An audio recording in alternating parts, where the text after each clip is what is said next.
হরিনামে আচ্ছা বাবা কিছু মনে করবেন না, আপনার বাবার সুনাম করার জন্য আপনি টাকা দিয়ে আমাকে নিয়ে এলেন, আমি যদি আসরে দাঁড়িয়ে আপনার বাবার বদনাম করি আপনি ছেলে হয়ে সহ্য করবেন? কিন্তু এখন সব সহ্য করতে শুরু করেছে এবং হাসতে শুরু করেছে, আমার বাবার বদনাম করছে, ভালো করছে। আরে একে সুপুত্র বলা হয় না কুপুত্র বলা হয়? কাউকে ডেকে যদি ভগবানের বদনাম করানো হয় ওটাকে সুপুত্র বলা হয় না কুপুত্র বলা হয়? একবারে পণ্ডিতদের কথা, আমার কথা নয়, যে হিন্দু ধর্ম পতনের দ্বিতীয় কারণ হবে ভগবানের নিন্দা হবে, অথচ আপনারা চুপ করে শুনবেন, কেউ প্রতিবাদ করবেন না। এইটাই আমাদের ধ্বংসের দ্বিতীয় কারণ। তৃতীয় কারণ কি? আমাদের ধর্মীয় অনুষ্ঠান হবে আর সেখানে মদ খেয়ে মাতলামি করবে, এইটা হচ্ছে আমাদের দ্বিতীয়। আপনাদের এখানে মাতলামি টাতলামি হয় না? না না না, মাতাল নেই। আপনাদেরও হয়? যতই আপনারা না বলুন আমি কিন্তু সিগন্যাল পেয়ে গেছি। আসলে খুলে খুব একটা বলবো না, আমি সিগন্যাল পেয়ে গেছি। যতই চাপা দেবার চেষ্টা করুন আমার চোখ কিন্তু আমি গাড়ি থেকে নেমেই সিগন্যাল পেয়ে যাই যেখানে যাই। অধঃপতনের একটা কারণ কি বলুন তো? বোতল। এই দিকে তাকাবেন, আমার বাবা মারা গেছে, ছেলের বাবা মারা গেল, ছেলের 22 বছর বয়স। ছেলে বাড়ির দরজায় কাকুকে ডাকছে, কাকু চলো আমার বাবার সব কাজটা করবে। তখন কাকু বলছে কাউকে ডাকার দরকার নাই, 50 জন চলে আসবে যদি তুই দিয়ে দিস। আপনি এক পেটি দিয়ে দিন, দেখবেন লোকের অভাব হবে না। কিন্তু আমি আপনাদের বলতে চাই যারা কীর্তন শুনতে এসছেন, যদি মদ খেয়ে আপনার বাবা মাকে শ্মশানে পোড়াতে যান আপনার বাবা মায়ের আত্মার শান্তি জীবনে হবে না। যদি আপনার বাবা মায়ের শান্তি চান 50 জনকে নিয়ে যাবার দরকার নাই, 5 জনকে নিয়ে যান, শুদ্ধ ভক্তকে নিয়ে যান, আপনাকে দল বেঁধে নিয়ে যাওয়ার দরকার নেই। অথচ মাতালকে সঙ্গে করে নিয়ে যাবেন না। শর্ত করবেন মাতালের মায়ের বাবার কাজে যাব না, আর আমি আমার মা বাবা মারা গেলে আমি মাতালকে সঙ্গে নিয়ে যাব না। যদি এই শর্ত করতে পারেন তবে আপনি বাঁচলেন, নইলে আরো অধঃপতনের দিকে আমরা চলে যাব। এই জন্য মহাপ্রভু বলেছেন শোনো শোনো জীব, জীবের দ্বারে হরিনাম দিলেন মহাপ্রভু একা নয়, দাদা নিতাই চাঁদকে দেখে।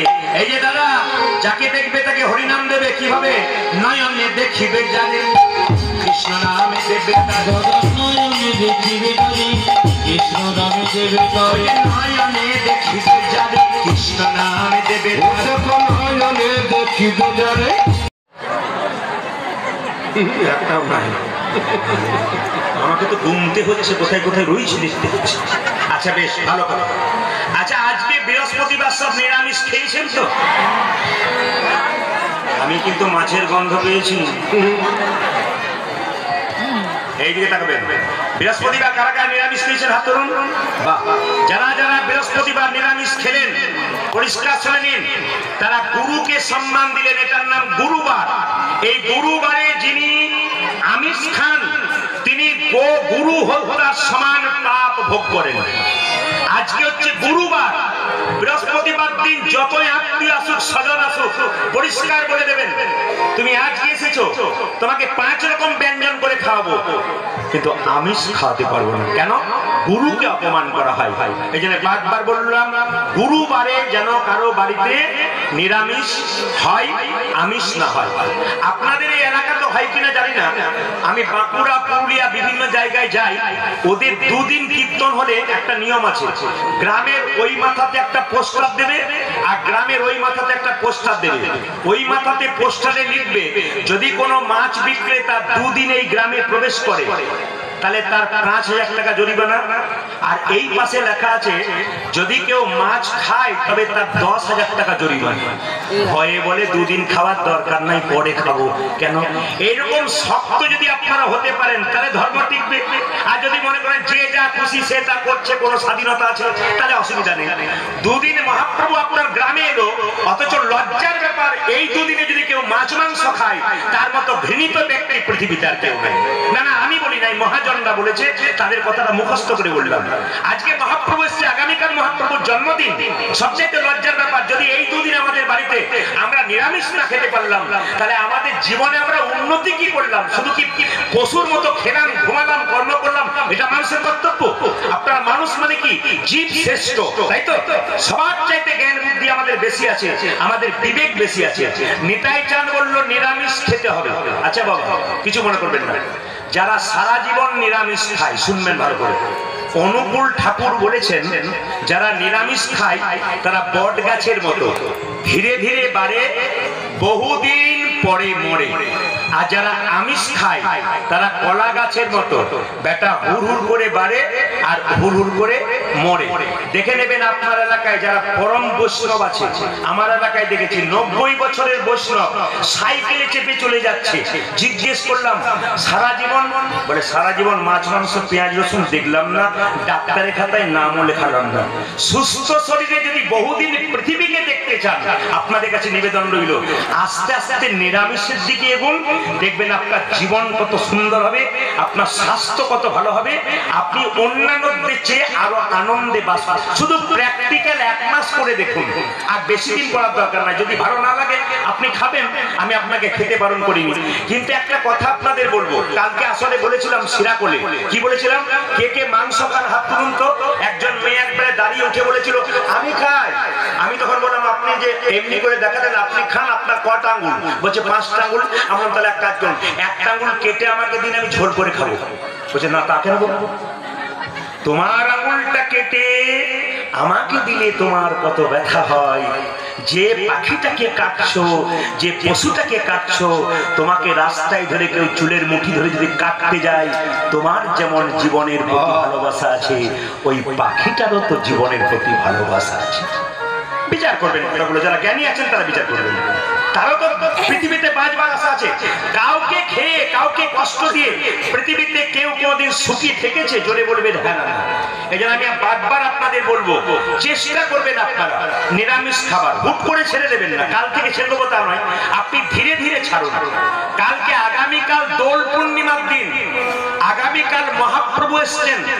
মায়েরা সবাই শুনবেন, আগামীকাল দোলের দিনে আপনাদের কীর্তন হবে এখানে। আগামীকাল মহাপ্রভু এসছেন। সবচাইতে আনন্দের ব্যাপার, আপনারা যার জন্য কীর্তন শুনতে এসছেন তার কৃপা হলো মহাপ্রভু। আগামীকাল যদি কারো বাড়িতে আমিষ হয়, এর হিন্দু কুলে জন্ম নেওয়াটা বেকার। একে হিন্দু বলবেন না, একে ডাইরেক্ট বলবেন তুমি অন্য জাতের মানুষ, হিন্দু কুলে জন্মগ্রহণ করে হিন্দু ধর্মকে বিনষ্ট করার চেষ্টা করছো। বারবার বলবো, আগামীকাল দোল পূর্ণিমার দিন যারা আমার মাতৃবৃন্দ মায়েরা এসেছেন, বোনেরা এসেছেন, আপনারাই পারেন জব্দ করতে। কেন? আপনাদের হাতে হেসেলটা আছে, আপনাদের হাতে হাঁড়ি আছে, আপনি পারেন। কেন? এই জগতে দেখবেন যত কীর্তন হচ্ছে আমার মায়েরাই কিন্তু এগিয়ে গেছে। স্বামী বিবেকানন্দ বলেছে, যে সমাজে মেয়েদেরকে সম্মান দেওয়া হয় না সে সমাজ কোনোদিন উন্নতি হয় না। তাই আমাদের মায়েদেরকে যদি কেউ সম্মান দিতে না পারি, আমরা মায়েদেরকে যদি ভালোবাসা না দিতে পারি, আমাদের সমাজ কোনোদিন ভালো হতে পারে না। কারণ মায়েরাই পরিবর্তন করতে পারে, মায়েরাই ছেলে মেয়েকে ভালো করতে পারে। বাবারা তো পরিশ্রম করবার জন্য, টাকা রোজগার করবার জন্য বাইরে যায়, তাদের তো উপায় নেই, সংসারে থাকবার, রোজগার করতে হবে। আপনাদের দায়িত্ব সবচাইতে বেশি। কেন? আপনার 10 মাস 10 দিন বাচ্চাকে পেটে রেখেছেন, আপনি শেখাবেন। আপনার বাড়িতে আমি থাকবো, আপনার ছেলে মেয়ে ভ্যাল ভ্যাল করে তাকাবে, একটা প্রণাম করবে না। আপনি আপনার মেয়েকে কি শেখালেন? আপনার ছেলেকে আপনি কি শেখালেন? ও তো পশুর কুলে জন্মের সমান হয়ে গেল। কেন? বাড়িতে কীর্তনের দল যার ঢোকে তাকে ভাবতে হবে তার ভাগ্য ভালো, সবার বাড়িতে ঢোকে না। যার বাড়িতে ঢোকে তার ভাগ্য ভালো। অথচ সেই কীর্তনের খোল করতালকে দেখে যদি কারো ভক্তি না আসে, তবে মহাপ্রভু বলছে একবার তোকে চান্স দিলাম, পরের বার থেকে নিতাই গৌর হরি বল। কি ভাবছিস? দিয়ে ধন, প্রচুর টাকা আছে না, দিয়ে ধন দেখে মন কেড়ে নিতে কতক্ষণ। তোকে দিলাম এমন কেড়ে নেবো, রাস্তার ভিখারি করে দেবো, সেই দিন বুঝতে পারবি তুই হরিনামকে কত অবজ্ঞা করছিস। এই জন্য ভগবান বলেছেন যে যে আমার নাম করে সে আমার ভক্ত, কিন্তু যে আমার ভক্তকে ভালোবাসে, আমার নাম করে, সে হলো শ্রেষ্ঠ ভক্ত। ওই জন্য ভক্তকে ভালোবাসতে হবে, ভগবানকে ভালোবাসতে হবে, তবে শ্রেষ্ঠ ভক্ত হবে। নিরামিষ খাওয়ার কথা বলেছে নিতাই চাঁদকে, আর সঙ্গে সঙ্গে নিতাই চাঁদ জেনে বলেছে নিরামিষ খেতে হবে। কেউ কেউ বললো ঠাকুর তোমার ঠ্যাং ভেঙে দেবো, বলে দিলাম, তুমি যাও, তোমার হরিনাম নেবো না। আপনারা যেমন অনেকে মনে মনে বিরক্ত হচ্ছেন, যারা প্রতিদিন খায় তারা বলছেন যতই আপনি বলুন কালকের দিনটা কোনো রকম চালিয়ে নিতে পারি, পরশু থেকে যা চালাবো আপনি কিছু না, আপনারা চালান, অসুবিধা নেই, কিন্তু যেন মেনে মেনে চলতে পারেন কিছু কিছু দিনগুলোকে। তাহলে নিতাই চাঁদ কি বললো? নিরামিষ খেতে হবে, 1। আর 2 কি? মিথ্যা কথা বলা ছাড়তে হবে। আমার কথা নয়, কার কথা? নিতাই চাঁদের। আচ্ছা মায়েরা, মিথ্যা কথা বলা ছাড়তে পারবেন? আপনাদের ছাড়তে বলি নেই, দিনের মাথায় 100টার মধ্যে 99টা বলেন, কোনদিন 100টা হয়ে যায়, মিথ্যা কথা বলা ছাড়তে পারবো না। যেমন ঈশ্বরচন্দ্র বিদ্যাসাগর একটা বই আছে বর্ণ পরিচয়, তাতে লেখা আছে সব সময় সত্য কথা বলতে হয়। একটা বাচ্চাকে তার বাবা পড়াচ্ছে সকাল 9টা পর্যন্ত, খোকা পড়, সদা সর্বদা সত্য কথা বলতে হয়। ছেলে পড়ছে আর বাবা পড়াচ্ছে। ছেলে যখন পড়াশোনা করে রাস্তায় খেলা করছে, একজন পাওনাদার এসে জিজ্ঞেস করছে, খোকা তোর বাবা বাড়িতে আছে? তখন ছেলে বলল দাঁড়াও দেখে আসি। গিয়ে বলছে বাবা পাওনাদার তোমাকে ডাকছে। বাবা তখন বলছে বলে দে আমি বাড়িতে নাই। তখন ছেলে গিয়ে বলছে পাওনাদার বাবা বললো যে বাবা বাড়িতে নাই। পাওনাদারের সঙ্গে বাবা ঝগড়া হয়ে গেল। শেষে বাবা জিজ্ঞেস করছে, এই খোকা এই সত্য কথাটা বলে দিলি কেন? বলছে বাবা তুমি তো আমাকে শেখাচ্ছিলে সবসময় সত্য কথা বলতে হয়। বলছে ওটা বই করে মুখস্থ করে চাকরি পাওয়ার জন্য পড়াচ্ছিলাম, বাস্তবে ব্যবহার করার জন্য। এই জন্য বাবা গুরু মিলে লাখে লাখে, শিষ্য মিলে এক, উপদেশ সবাই দিতে পারে। ঠাকুর এই নিরামিষ খেতে পারবো না, আর মিথ্যে কথা বলা ছাড়তে পারবো না। আর কিছু তোমার আছে? গাভী দহন বন্ধ করতে হবে। সঙ্গে সঙ্গে নিতাই চাঁদকে বললো গাভীর দুধ বিক্রি করে সংসার চালাই, তোমার কথায় না খেয়ে মরবো, যাও পালিয়ে যাও। মহাপ্রভু ছুটে এসে বললো ভক্তগণ তোমাদের বলেছে নিরামিষ খেতে, মিথ্যে কথা বলা ছাড়তে, গাভী দহন বন্ধ করতে, কিচ্ছু করতে হবে না। কে বললো? মহাপ্রভু। দুটো কাজ করো। কি? একবার বলো রে বদনে, আরে শোনো রে শ্রবণে। কি বলেছে? শুনতে বলেছে আর বলতে বলেছে। কে বলেছে? মহাপ্রভু। একবার বলো রে বদনে, আরে শোনো রে শ্রবণে, মধুমাখা হরির নাম, হরির নাম। বলো রে বদনে, শোনো রে শ্রবণে, মধুমাখা হরির নাম। বলো রে বদনে, শোনো রে শ্রবণে, মধুমাখা হরির নাম। না বলো রে বদনে, শোনো রে শ্রবণে, মধুমাখা কৃষ্ণ নাম।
বদনে ভরে বদনে হরি হরি, বদনে ভরে বদনে হরি, বদন ভরে বদনে হরি, উড়ে যাবে ভাবে যাবে তোরি, বদনে ভরে বদনে হরি, যাবে বদনে